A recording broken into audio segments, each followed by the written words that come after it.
आज की क्लास होने वाली है बहुत खास, क्योंकि आज की क्लास में मैं आपको ऐसी कुछ चीजें सिखाऊंगी जिससे आप अजनबी से भी अंग्रेजी में बात कर पाओगे। अंग्रेजी सीख भी लेते हैं हम लोग, पर ये झिझक जो है वो हमेशा रह जाती है। लेकिन आपको आज की क्लास के बाद ये झिझक महसूस नहीं होगी, क्योंकि वो सारे जो तरीके हैं वो मैं आपको बता दूंगी जिससे आप आराम से किसी से भी बात कर सकते हैं अंग्रेजी में। क्लास को चलिए शुरू करते हैं। आप देख रहे हैं सनरीति इंग्लिश अकेडमी, मैं हूं प्रीति। आप सब्सक्राइब करके बेल नोटिफिकेशन को ऑन कर लीजिएगा। साथ ही हमारी आने वाली क्लास, हमारी पेड क्लास, हमारी ऐप, हमारी बुक, इन सभी से जुड़ी जानकारी के लिए इस नंबर पर व्हाट्सएप मैसेज कर लीजिएगा। चलिए क्लास को शुरू। नमस्ते करते हैं, जो कि हमारा मतलब ऐसा हमें बचपन से सिखाया जाता है। कहते हैं ना, बेटा अंकल को नमस्ते करो, कहते हैं ना। तो ये हमें बचपन से इसकी ऐसी कंडीशनिंग हमारी की गई है कि हम लोग किसी से भी कहते हैं तो ग्रीट करते हैं, जो कि करना भी चाहिए। मैंने बहुत सारे लोगों को देखा है कि आदत छूट जाती है उनकी, बट ये नहीं होना चाहिए। आप सोचो ना कि आपको कोई अगर आकर के नमस्ते करे तो कैसे आइस ब्रेक होता है वहां पे। मतलब आइस ब्रेक से मेरा मतलब है कि कैसे आप बातचीत शुरू करने की पहल हो जाती है, राइट। तो आपको नमस्कार या नमस्ते अगर करना है तो आप हेलो का इस्तेमाल कर सकते हैं या हाय का इस्तेमाल कर सकते हैं। हेलो जो है वो काफी फॉर्मल है, तो आप फॉर्मल जगह, इनफॉर्मल जगह, हर जगह पर यूज कर सकते हो। हाय जो है वो आपको सिर्फ और सिर्फ इनफॉर्मल जगहों पर यूज करना है। इसके अलावा आप कह सकते हो गुड मॉर्निंग, सुप्रभात या सुबह का नमस्कार जिसको कहते हैं। 12 बजे से पहले पहले दिन के जिसके भी मिल रहे हो उसको गुड मॉर्निंग। 12 बजे से लेकर के लगभग वही 4 बजे तक के आसपास अगर किसी से मिल रहे हो, 5 बजे के आसपास तक किसी को मिल रहे हो और धूप है काफी, तो गुड आफ्टरनून का इस्तेमाल कर सकते हो। 5 बजे के बाद आपको गुड इवनिंग का इस्तेमाल करना है, डिपेंडिंग ऑन की वेदर कौन सा, ठंड का मौसम है या गर्मी का मौसम है। ठंड का मौसम अगर है तो भैया 4 बजे के बाद से ही गुड इवनिंग हो जाता है, और गर्मी अगर है तो 5 बजे के बाद आप गुड इवनिंग जो है वो कर सकते हो। इसके अलावा तो फिर रात में मिलेंगे मैम तो गुड नाइट करके ग्रीट करेंगे, तो जवाब है नहीं, बिकॉज गुड नाइट जो है वो विदा लेने के समय का जो है ग्रीटिंग है, ठीक है। ये एक्चुअली ग्रीटिंग नहीं है, ये बाय कहने का तरीका है। तो आप कभी भी रात में किसी से मिले तो गुड इवनिंग ही कहिए, और मिलके जब वापस रुखसती होने लगी तो आप जो है गुड नाइट कह करके वहां से निकलोगे, ठीक है। इसके अलावा किसी का ध्यान आकृष्ट करने के लिए, किसी को टोकना है ना, दूर से किसी को टोकना है कुछ पूछने के लिए, तो हे का इस्तेमाल आप कर सकते हैं, which is informal. Again formal की जगह पे क्या कहते हैं वो मैं आगे बता रही हूँ, ये इनफॉर्मल है। तो जैसे कई बार होता नहीं है, किसी से अजनबी, किसी जो मॉल में गए हैं, स्टेशन में गए हैं, एयरपोर्ट पे गए हैं और हमें किसी से कुछ पूछना है, तो आप इसका इस्तेमाल यहाँ पर कर सकते हैं। इसके अलावा किसी से हालचाल अगर आपने पूछना है अंग्रेजी में कि सामने वाला इंसान कैसा है, क्या हाल है या आप कैसे हैं, तो आप 3 तरीके से पूछ सकते हैं। हाउ आर यू, ये बहुत ही फॉर्मल है, बहुत फॉर्मल है। हाउ आर यू डूइंग, ये भी पूछ सकते हैं, ये भी फॉर्मल है। हाउ डू यू डू, ये भी पूछ सकते हैं। पहले के जमाने में काफी ज्यादा इस्तेमाल होता था how do you do, but अब जो है वो उतना ज्यादा इस्तेमाल नहीं होता है। आप चाहें तो कर सकते हैं, गलत नहीं है, लेकिन still how are you doing या हाउ आर यू का इस्तेमाल करें। तीनों ही फॉर्मल है, तीनों का इस्तेमाल ही आप कर सकते हैं कहीं पर भी। इसके अलावा जब आपसे किसी ने पूछ लिया और आप भी, अब आपसे किसी ने पूछा आप कैसे हैं, आपने जवाब दे दिया, अब आप भी पूछोगे ना कि आप कैसे हैं, तो आप पूछोगे how about you. How about you मतलब आपके बारे में क्या, आप कैसे हैं, है ना, ये हम कहना चाह रहे हैं। तो हाउ अबाउट यू। अब किसी को कुछ चोट लगी, आपने देखा कि हाँ किसी को चोट लग गई है या कुछ ऐसा हुआ है सीन जिससे आप वो सामने वाला आपको अपसेट दिख रहा है या कुछ हुआ आपकी नजरों के सामने, तो आप ठीक हैं या क्या आप ठीक हैं, तो आप यू ओके का इस्तेमाल करेंगे। ये आप तब नहीं यूज करेंगे जब आप उनसे पहली बार मिल रहे हैं या बहुत दिनों बाद मिल रहे हैं। No, not at all. आपके आंखों के जस्ट सामने कुछ हुआ और आपको जानना है सामने वाले का वेलबींग कैसा है, सामने वाला कैसा है, तो आप are you okay question mark, है ना। अब जवाब कैसे दोगे इन सारी चीजों का? जवाब के लिए I am fine, positive answer. जब आप ठीक हैं, मैं ठीक हूं, आई एम फाइन। मैं ठीक नहीं हूं, I am not fine, I am not fine.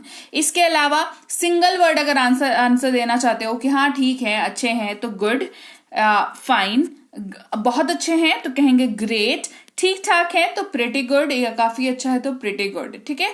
तो आप ये सिंगल वर्ड का आंसर मैंने बता दिया कि अगर पूरा लाइन बोलने की इच्छा नहीं है या नहीं समझ में आ रहा है, तो गुड ग्रेट याद रहता है ना भाई, बचपन से पढ़ते आ रहे हो अंग्रेजी, गुड ग्रेट तो याद रहता ही होगा, गुड तो याद रहता ही होगा ना। तो इसको इस्तेमाल करिए, लेकिन अंग्रेजी बोलना शुरू करिए, भले वो एक शब्द ही क्यों ना हो, बट जब तक शुरुआत नहीं, देखो जो चीज शुरू नहीं होती वो खत्म नहीं होती है, ये तो मानोगे ना।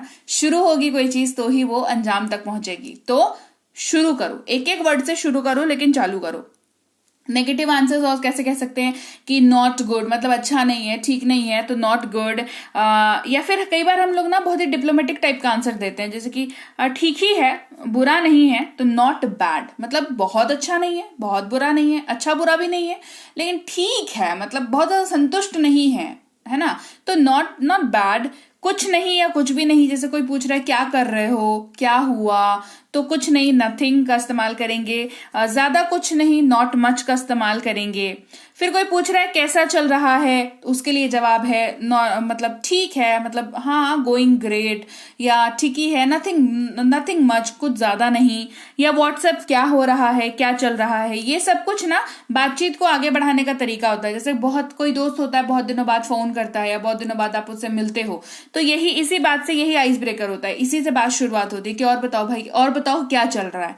बस उसी की अंग्रेजी है ये वाली, हिंदी में इसीलिए बता दिया ताकि आपको समझने में आसानी हो कि कहना क्या चाह रही हूं मैं, ठीक है। जवाब क्या देंगे, कोई आपसे आपका वेलबींग पूछे, कोई आपसे आपका तबीयत हाल चाल पूछे, तो बहुत अच्छा, मतलब आपने जवाब दे दिया, उसके बाद थैंक्स जो है बोलना नहीं भूलना, बिकॉज सामने वाले ने आपसे पूछा, तो इट्स इंपॉर्टेंट कि आप उनको मतलब पॉजिटिव रेप्लिकेशन दो उनको, ठीक है, रेप्लिकेट करो। इसके अलावा आपसे मिलकर अच्छा लगा, ये हम लोग कहते हैं जब हम पहली बार किसी से मिलते हैं या बहुत दिनों बाद भी किसी से मिलते हैं, तो ऐसा होता है ना कि मिलके अच्छा लगता है, तो कहेंगे आपसे मिलकर अच्छा लगा, नाइस टू मीट यू। और आपसे किसी ने कहा तो आप भी जवाब दोगे कि आपसे भी मिलकर अच्छा लगा, तो nice to meet you too, एक शब्द ऐड हुआ, टू, ठीक है। इसके अलावा किसी को देख करके खुशी हुई, कहेंगे आपको देख के खुशी हुई, गुड टू सी यू। और आपको किसी ने कहा है तो आप जवाब देंगे आपको भी देख करके खुशी हुई, तो good to see you too का इस्तेमाल करेंगे। आप क्या कर रहे हैं, कैसा कर रहे हैं, कैसे हैं, आई एम डूइंग ग्रेट, मैं अच्छा हूं, मैं ठीक हूं, आई एम डूइंग ग्रेट, जब सामने वाले को आपको दिखाना हो कि भाई हम तो जिंदगी में झंडे गाड़ रहे हैं, बिल्कुल, है ना। इस तरीके से आपको अगर किसी को ये वाली वाइब देनी है तो कहोगे I am doing great, I am doing great, ठीक है। किसी ने अगर आपके लिए किसी ने कुछ किया है तो आप धन्यवाद कहते हैं, थैंक्स इज वेरी इनफॉर्मल, तो आप फॉर्मल जगहों पे इसका इस्तेमाल नहीं करेंगे, फॉर्मल जगहों पे आप थैंक यू का इस्तेमाल करेंगे। किसी से रिक्वेस्ट करनी हो तो उसके आगे प्लीज लगा देना। किसी ने सॉरी कहा, उसको ठीक है कहना है तो उसको इट्स ऑल राइट कह देना। किसी से टोक करके कुछ पूछना है तो एक्सक्यूज मी, माफ कीजिएगा, क्षमा कीजिएगा करके एक्सक्यूज मी आप इस्तेमाल कर सकते हैं। किसी को बाय कहना हो तो सी यू टुमारो बोल के आप विदा ले सकते हैं। ख्याल रखना बोल के आप विदा ले सकते हैं। बाय तो भैया है ही, है ना, बाय बोल के तो निकल ही जाते हैं हम लोग, है ना, बाय, ठीक है। गुड बाय कह सकते हैं, सिया या सी यू कह सकते हैं, फिर मिलते हैं, जो नोट करता है कि आपने किसी से कहा कि सी यू यानी कि मिलते हैं, कल मिलते हैं, बाद में मिलते हैं, सी यू का इस्तेमाल हम लोग करते हैं। फिर आपको किसी को कुछ अच्छा कहना हो विदा लेने से पहले तो आपका दिन शुभ हो कह सकते हैं, आपका दिन अच्छा हो यानी कि हैव अ नाइस डे, या बाद में मिलते हैं, सी यू लेटर का इस्तेमाल भी आप कर सकते हो। क्लियर हो गई बात। आपसे मिलकर खुशी हुई, प्लीज्ड टू मीट यू का इस्तेमाल भी कर सकते हैं, आपको देखकर बहुत अच्छा लगा, it is great to see you, ये भी आप इस्तेमाल कर सकते हो। लाइक ये एक्स्ट्रा इन्फॉर्मेशन दे रही हूं आपको, तो आपके काम आएगी। इसके बाद बहुत समय से जो नहीं मिला है तो कहेंगे लॉन्ग टाइम नो सी, है ना, या फिर एक अरसा हो गया है या काफी वक्त हो गया है मिले हुए, कहेंगे इट्स बीन अ वाइल, मतलब बहुत टाइम हो गया मिले हुए, है ना। कह रहे भाई कहाँ हो, तुम तो गायब हो गए थे, या तो तुम तो ईद का चांद हो गए थे। ऐसे टाइप के जो लोग होते हैं जो बिल्कुल ही गायब हो जाते हैं जीवन से, उनको कहते हैं लॉन्ग टाइम नो सी, मिलने के बाद, है ना। या फिर इट्स बीन अ वाइल, जब हम लोग मिले, इस तरीके से आप इसको इस्तेमाल कर सकते हो। अब सबसे बड़ा सवाल ये आता है कि मैम फॉर्मल इनफॉर्मल का डिफरेंस क्या होता है, तो अब सुन लो ध्यान से। फॉर्मल इनफॉर्मल, फॉर्मल वो होता है जो आप कभी किसी ऑफिस प्लेस पे जाते हो या किसी ऐसे रेप्यूटेड जगह पे गए हो जहां की जगह के हिसाब से आपको बिहेव करना पड़ता है, वो आपका घर नहीं, आपका पड़ोस नहीं, आपका मोहल्ला नहीं होता, है ना। ऐसे तो देखो इज्जत से हर जगह पे बिहेव करना चाहिए, ये सही बात है, लेकिन कई बार क्या होता है ना, हम लोग को ज्यादा कंफर्टेबल हो जाते हैं अपने घरों पे, अपने रिश्तेदारों के यहाँ, अपने दोस्तों के साथ, अपने मोहल्ले में, हम लोग कॉलोनी में, है ना, कुछ ज्यादा ही कुछ अंकल आंटी होते हैं उनके घर जाके हम लोग को ज्यादा कंफर्टेबल हो जाते हैं। तो वो सारी जगहें इनफॉर्मल जगहें हैं। लेकिन उसके अलावा जैसे ही आप कहीं एयरपोर्ट पे जाते हो, किसी ऑफिशियल जगहों पर गए हो, किसी रेस्टोरेंट में गए हो जहां पे आपको उस जगह की जो है वो उस जगह के हिसाब से बिहेव करना है, तो then it needs to be formal. आपको वहां पर लैंग्वेज का चुनाव, शब्दों का चुनाव, वाक्यों का चुनाव बहुत ही समझदारी से और इज्जत। तो लीजिए भाई, ये थी आज की क्लास, और क्लास आपको कैसी लगी ये आपका बताना मुझे काम है, तो आप मुझे जरूर बताइएगा कि क्लास आपको कैसी लगी। बढ़िया लगी है कमेंट सेक्शन में बताइए, क्लास को लाइक कर दीजिए, शेयर कर लीजिए। आप देख रहे हैं समृद्धि इंग्लिश एकेडमी, सब्सक्राइब करके बेल नोटिफिकेशन को ऑन कर लीजिए। इसके साथ ही अगर आप कोई कोर्स करना चाहते हैं, जैसे बेसिक से प्रो, ये स्पोकन इंग्लिश का कोर्स है, इंग्लिश राइटिंग का कोर्स, ग्रामर का कोर्स, रीडिंग का कोर्स और ये ई बुक्स, ये सब कुछ आपको मिल जाता है हमारी ऐप समृद्धि इंग्लिश एकेडमी पर। इस ऐप को आप गूगल प्ले स्टोर से डाउनलोड करके इंस्टॉल कर लीजिएगा। यहाँ पर आपको फ्री और पेड दोनों तरह की क्लासेस मिल जाती हैं। साथ ही ऐप से संबंधित और अधिक जानकारी के लिए इस नंबर पर संपर्क कर लीजिएगा।